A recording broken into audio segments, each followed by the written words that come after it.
Okay, this is my video reflection for my 1C.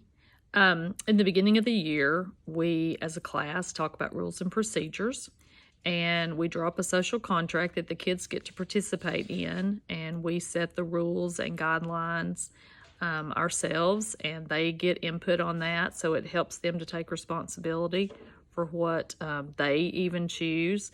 Also, if when they break one of the rules, I can refer them up to the social contract, and they, I just have refer them up there, and they pretty much can tell me what they have done wrong, which is part of the 4 questioning for capturing kids' hearts.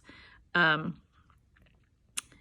see, I have procedures in place for everything, for even going to the bathroom, how to get a pencil.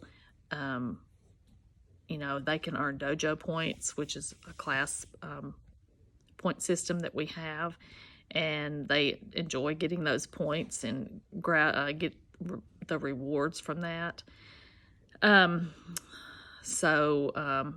Even sometimes kids who are just having good behavior, I like to point that out because that's a motivation for kids to do the right thing. They like to be recognized, whether it's for good or bad, a lot of them. So, of course, they would rather be recognized for doing the good procedures. So if I point out the good procedures other kids are doing, then that helps the ones who are not doing things right to get back on track. We have a thing called positive office referrals, and positive office referrals is another positive way to be recognized. You get to go and call your mom and go down to the principal's office and get a reward for that. So that's another way to encourage positive behavior. We play lots of get to know you games in the beginning of the student. I think that's important. The kids know that I like their interest and I'm interested in them. I go to some of their activities, like their ball games, and that helps them to become more able to trust me and to know that I'm interested in them. I think that's a real positive area that I am involved with. The kids really get excited when they see how much that you're interested in them. In the first couple of weeks, we give a lot of formal assessments, and we see where the kids are in their different areas, phonics, reading, math, and helps them to let us know exactly where they are. We also track them through the year, or through the priority standards, and see how they're doing. We keep a binder of their proficiency in certain standards and where they need to grow, what they need to work on. Daily, I do informal assessments by going around and looking at the stuff in their on their desk that they're working on. We've given writing rubrics to check on their writing. That's an area that we're not as strong in, and I feel like that's an area that we can really work harder in to let the students know exactly what we're looking for, so they can look over their paper better and have it prepared for us the way we need it to be. Engaging this group has been a real challenge. This is a somewhat immature group of kids, mainly just because of the education and how it's been going for the last couple of years.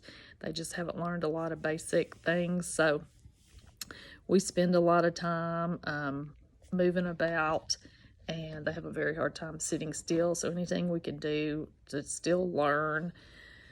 We do fitness and math. That's something that they're learning while they're moving.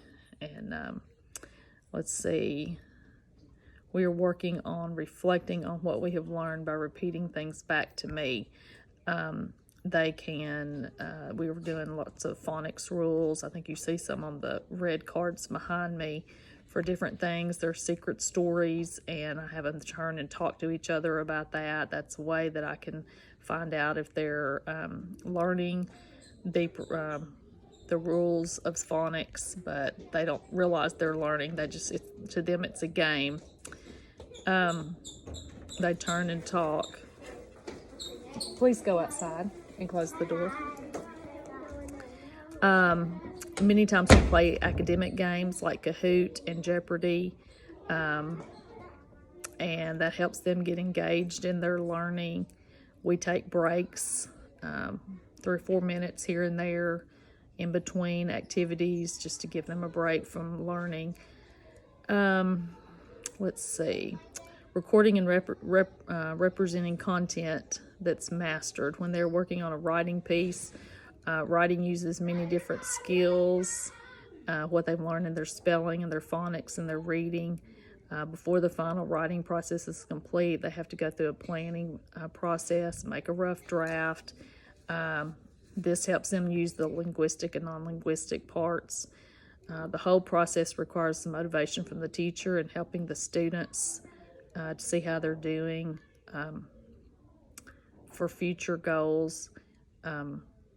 So I'm pretty pleased with how we're doing on that, and